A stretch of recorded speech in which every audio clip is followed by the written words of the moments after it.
Actually, ng video kasi nakakaumay. Actually guys, nakailang beses na talaga kaming nagbabalik dito pero you still can say it's amazing. Diba? Depende yan sa araw guys. Kung maulan siya, makulimlim. Tapos ito, ang ganda nito eh. So anyways guys, pupuntahan nga pala natin yung floating store ng Apple Store dito sa Singapore. The first ever floating store ng Apple. And mula dito po sa kinaroroonan natin is matatanaw na natin sila doon. Ayun na, ayan. At saka nagpo-float na yung DBS Jubilee Bridge. Ayan, Jubilee Bridge. Papunta ito yung guys, yung Merlion, no? Ayun, Merlion bumubuga ng tubig.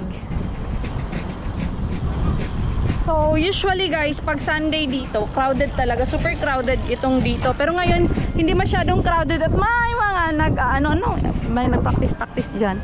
So ngayon pa lang, nakikita na natin dito sa ating kinaroroonan yung Apple Store. Ayun sila sa harap natin.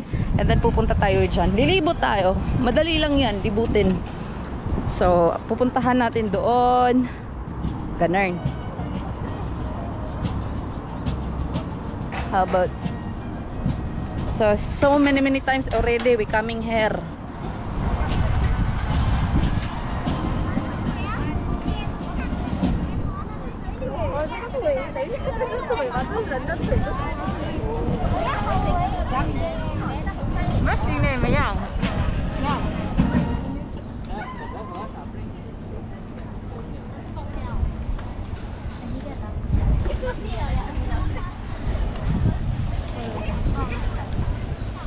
So every time po na yung holiday or may mga okasyon ng Singapore, dito po nila hiniheld yung kanilang... Ulat ako pa nang sabi ko, Inday, damit mo naman po.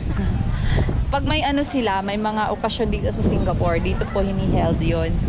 Dito talaga yung central business of Singapore, di ba Joy? Yes. Dito siya. Katapusang Marina Bay. Yes, of course, hindi talaga kami nagsasawa dito. Walang katapusang As in, we are a tourister, American tourister. Charot.